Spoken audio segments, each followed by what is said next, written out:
With our favorite love child of Friday mornings, Glenn Fleming. Good morning, Glenn. I'm a love child.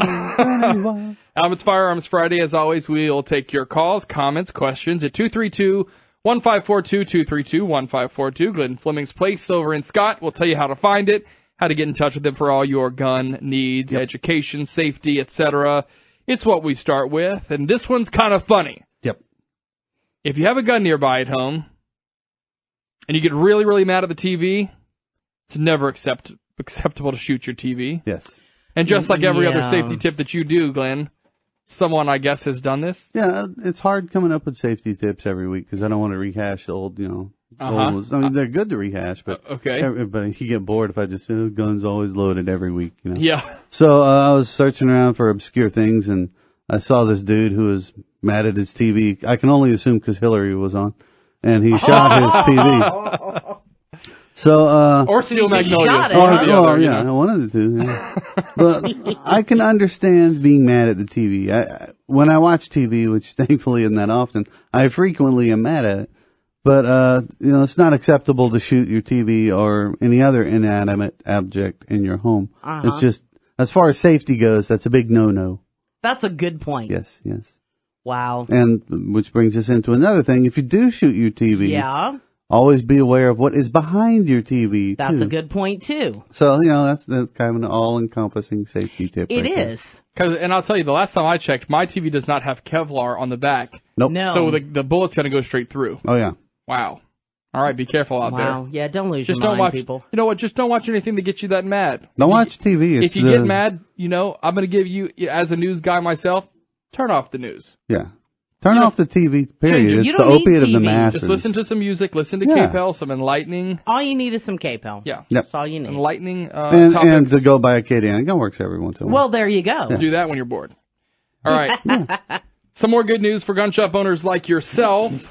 But basically, every month for the past 13 months, there have been record gun sales. Have you seen that here, too?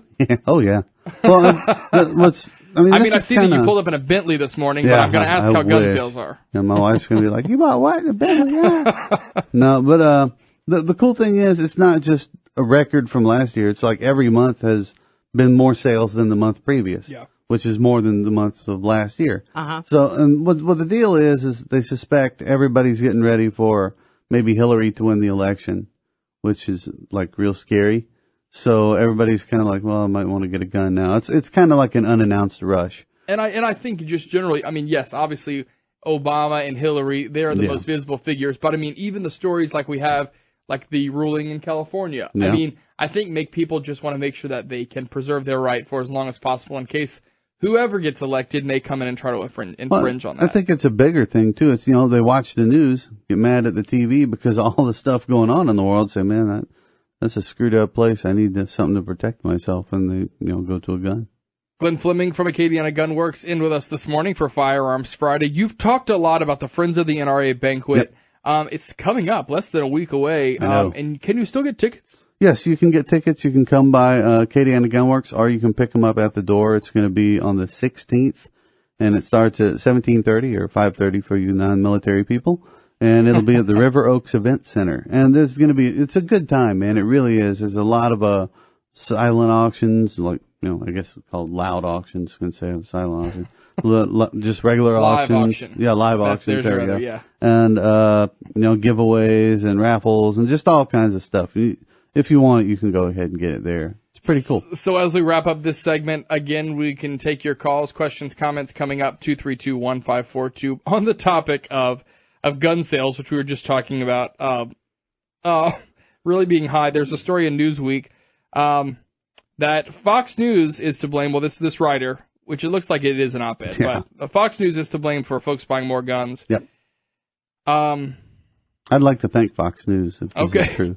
If that's what it is. Yes. I can almost see where he's coming from, not because of what they support or seemingly promote, but because they're the ones that are highlighting the stories about why why this right could be infringed upon, the Second Amendment. And I'm sure if you looked at it, and there are researchers that do, I'm sure you would find that more airtime is given to the issue on Fox than anywhere else. Oh, I'm sure of it. Yeah, well, more airtime is given to it on the plus side on Fox. Well, on the topic of places where rights could be infringed upon, I should say. Well, you go on MSNBC and they play the president saying we must ban guns, and they're all 100% behind him, But I'll tell you, your people aren't watching MSNBC to start with. You'd be surprised. Really? Everybody, myself and a bunch of other people, you can't trust. Oh, this is just me talking, all right? You can't trust any one source. I agree. And you can't trust any source. So you just take in everything and make your own informed decisions as much as you can. We were talking about newspapers in a meeting we had earlier this week about how you used to have your one local newspaper and they were the paper of record. But then you'd read the newspaper a town away covering the same exact story. It's as if they would be two different things. Oh, yeah. So, take it all in. Well, it's always good to know as much as you can about anything you really want to know about. True. I mean, just even this Firearms Friday stuff. I'm glad y'all listen to me, but don't make my voice the only one you hear on guns. Go ahead and get some. I don't know where you go to MSNBC or online or something, and find out the opposing points and kind of put them together and make your own informed decisions on it. That's a good thing, man. All right, Firearms Friday, we're going to take a quick break. Our number, 232-1542, 232-1542. Back with Glenn Fleming from Acadiana Gunworks after this quick break. First, Bernie's got... See, that sounds Christmassy, too. Wow. The Supremes are somehow coming up together, which I'm not against, whatever. Did they only do Christmas music? No, Glenn, that was just the 70s. They just used all kinds of weird little... I was alive during the 70s. I don't remember everything. You think that was 60s? Yeah. Okay, well, I'm going to go look that up while y'all are talking. 60s, 70s, it seems all the same to me. I just knew that would make you squirm, so I had to tell you that. It's not the same, man. Okay, so still making waves this week on the Katie Couric documentary that had the 8 seconds of dead air. Yeah. Showing what appeared to be confused, stumped, speechless gun rights advocates when asked an important question about... I believe it was about background checks. It was the question. I believe it was about background checks. But they had their answer, and the director of the documentary said, it was put in there so that the audience could understand the gravity of the question. Yeah. Now, that sounds like a great backpedal. That's like Olympic quality backpedaling. Oh, yeah. Seriously. Well, they actually admitted that they screwed up. So, that's something, I guess. But yeah. So they also tried to show some other so-called loopholes that actually committed felonies by straw purchasing several guns. This is inaccurate as well, right? Well, they actually did commit the felonies. Oh, wow. Yeah, they did. They've admitted they did the felonies. Uh-huh. But the thing is, and this is the problem with the legal system, these people will not be prosecuted at all. I guarantee it. But doesn't this fall into the same category is whenever I think it was David Gregory at the time brought the magazine to the studio. I mean, I think he was questioned for it. He was, and nothing happened to him. But he said, "Look, I'm trying to show what it is."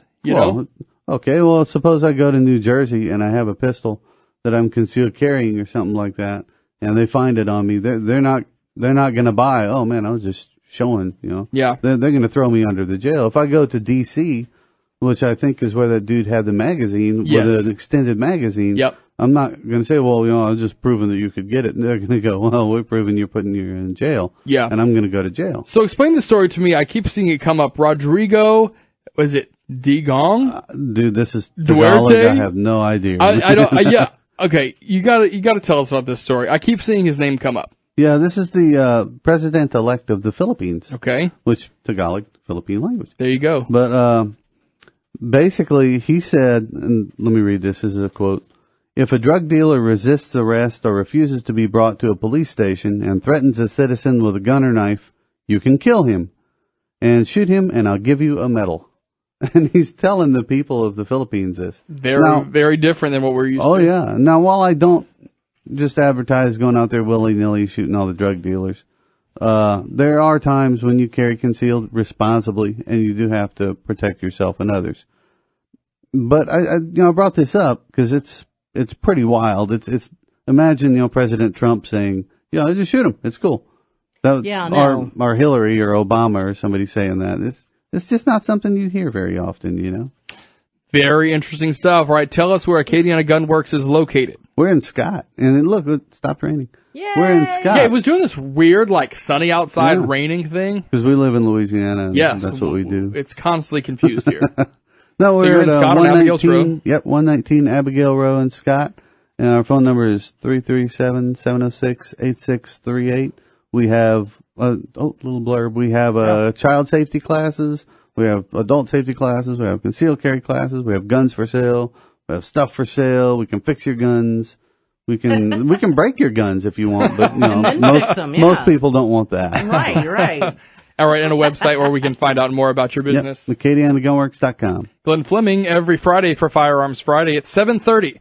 Bernie has news, weather, and traffic just 1 minute away.